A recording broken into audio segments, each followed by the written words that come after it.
If you're following my channel, you probably know that I haven't posted in quite a while. Well, I've been busy. I've been traveling to Middle East, to Europe, and pretty soon now to Southeast Asia in the coming months. Um, a lot of things to do.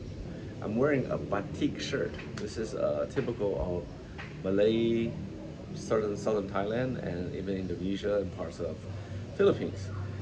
So, what do you think? uh, I recently found out I'm going to be father again. So, this will be my third child. So, I want to share with you a bit of my thought about being parents and having children.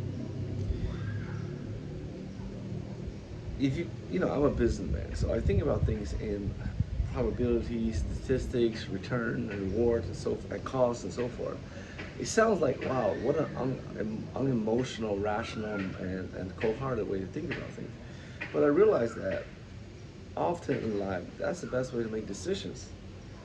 If you want the outcome you want, which for most people would be to have a happy, successful life. Um, if you make decisions solely on emotion and solely on chances, waiting for the right things to happen, then most likely they will happen, but they won't happen in the frequency that you want to give you a good life and in the consistency that you want to be able to plan for your life. Um, and that's okay for someone, but not for me. Maybe I'm a control freak. Who knows? So I want to talk to you today about having children in the sense of like business.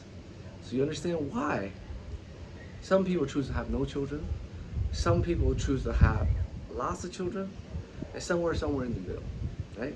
And believe me, it's never the reason they stated. I don't believe that. I believe people almost often never tell the complete truth, if not the truth at all, simply because of, and not even lying. They're not self-aware, and they don't even know the reason why they do things most of the time. All right. So, have you noticed that usually very successful families have a lot of children? Very successful people tend to have a lot of children. Why is that? Well, you can say, well, because they can afford it. Yes, that's true.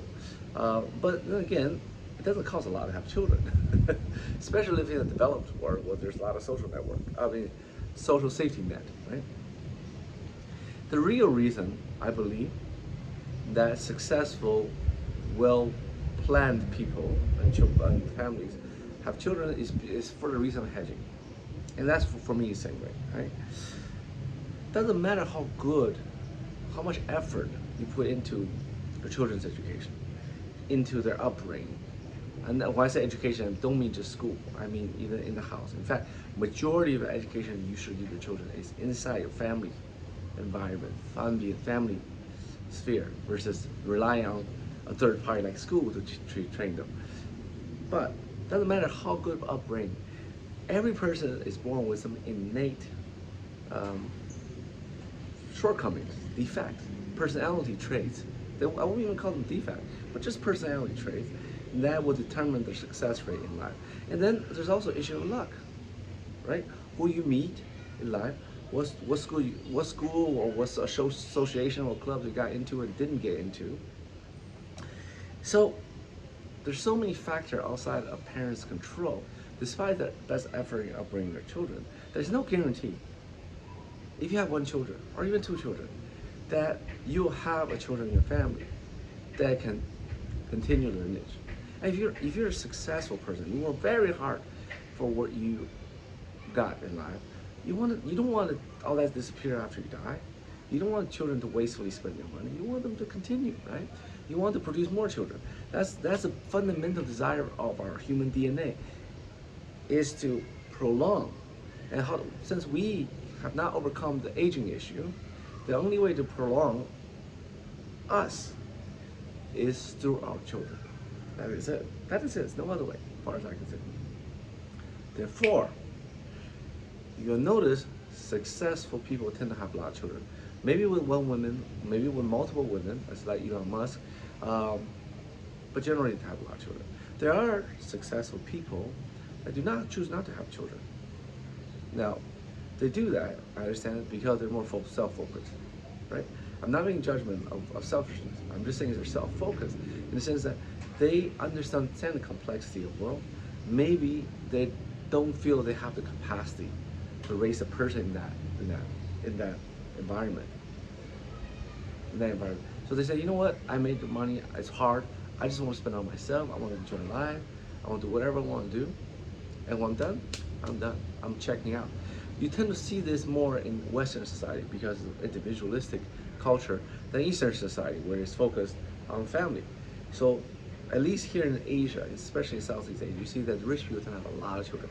In fact, in Malaysia, you're allowed to have multiple wives, which will allow you to have even more children. And you also see that in East, a well-to-do man could be older to have a young wife, a significantly younger wife, than in the West. In the West, they have other ways to solve this problem, but that's behind the door because there's moral judgment to that. Okay, so then why do people not have children? You tend to see also poor people. Poor people tend to have a lot of children, right? Why do poor people have a lot of children? Frankly, because one is for the same reason rich people have children. They might not know it when they're doing it, but it's like, oh, if I have enough children, maybe one of them will be successful. One of them will help me get out of the situation I'm in, poverty. That's one. And two is they don't have a lot of options for entertainment and the distractions. And they don't really know how to say no to things as easily because they're living a more needed, more desperate situation in life, whereas it's hard to say no to things when they're presented, like hope. So poor people tend to have more children simply because of lack of entertainment option, and because their situation desperate is, right? And there's also the statistical in your brain. I think they understand, even though they don't have the resource, they are just as intelligent as rich people to know that if you have a lot of children, one of them may be nice enough to take care of you when you get old. Because you don't have the fun to do it on your own. So the question is, what about middle class? Well, middle class actually is the same thing as rich and poor people.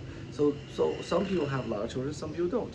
So fundamentally, you see, it's not a money situation. When people say, "Oh, we don't have enough money to have a lot of children," that is not the real reason. Or I want to enjoy life. That is really not the real reason. The real reason is,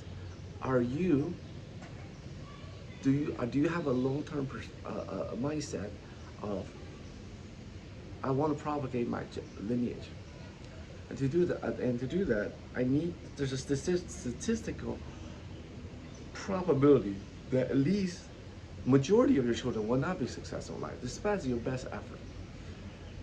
Therefore, the only way to overcome that statistical